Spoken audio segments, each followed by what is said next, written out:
एक बार फिर हरियाणा से अमित शाह ने राहुल गांधी पर डायरेक्ट अटैक किया है, जिससे यह लगने लगा है कि एक बार फिर सामने आ चुका है कांग्रेस का दलित विरोधी चेहरा।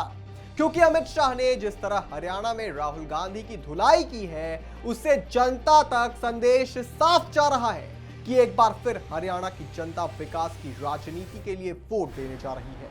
बताएंगे आपको अमित शाह ने कैसे भरे मंच से राहुल गांधी पर डायरेक्ट अटैक किया। पर उससे पहले अगर आपने हमारे चैनल को सब्सक्राइब नहीं किया है तो अभी सब्सक्राइब कर लीजिए और बेल आइकन दबाना ना भूलें। नमस्कार, मैं हूं आपके साथ श्रेयस। आप देख रहे हैं आई ऑन भारत। हरियाणा के यमुनानगर पहुंचे केंद्रीय गृह मंत्री अमित शाह ने कांग्रेस पर जमकर वार किया। कांग्रेस पार्टी जो अपने आप को दलित हितैषी बताती रहती है, अमित शाह ने उसकी जमकर धुलाई की। ना भी उछल कूद कर लो, देश का एजेंडा नहीं बदलेगा। अब मोदी जी के नेतृत्व में यही दिशा है।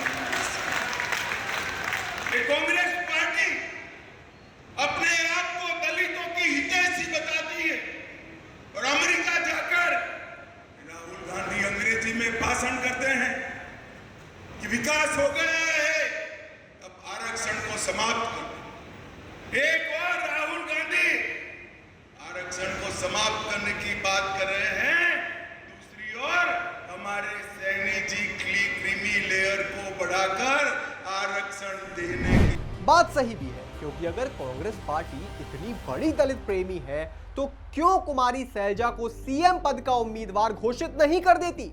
क्योंकि हरियाणा में तो कांग्रेस का सबसे बड़ा दलित चेहरा तो सैलजा ही है। बेचारी को आपने इतना भटका रखा है कि ना तो वो किसी प्रचार में दिखती है और ना ही वोट मांगती हुई दिख रही है। मतलब इतना भी क्या महिला और दलित का विरोधी होना।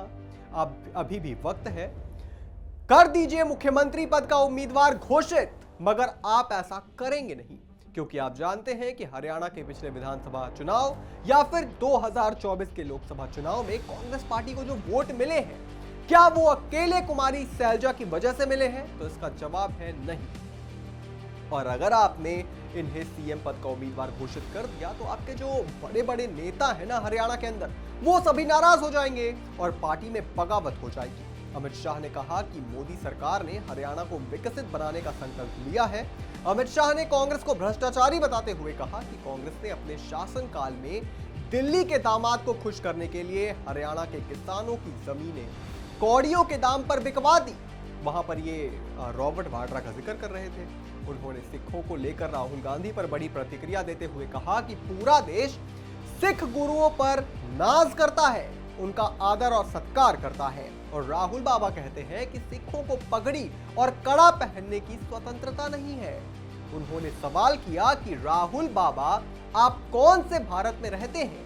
उन्होंने कहा कि सिख पंथ के अपमान का तो इतिहास आपका है। उन्होंने राहुल गांधी को इंगित करते हुए कहा कि कांग्रेस सरकार में हजारों सिखों का कत्ल हुआ। आपके पिता ने कहा था बड़ा दरख्त गिरता है तो धरती तो हिलती ही है, कांपती ही है। उन्होंने राहुल गांधी को नसीहत देते हुए कहा कि अगर कुछ करना है तो पहले पगड़ी पहनकर गुरु घर जाओ और माफी मांगो। अमित शाह यहीं पर नहीं रुके। उन्होंने कहा कि हरियाणा के हथीन से लेकर पलवल तक रैलियां होती हैं और पाकिस्तान जिंदाबाद के नारे लगते हैं, तो क्या कोई ऐसी पार्टी के साथ वहां रह सकता है?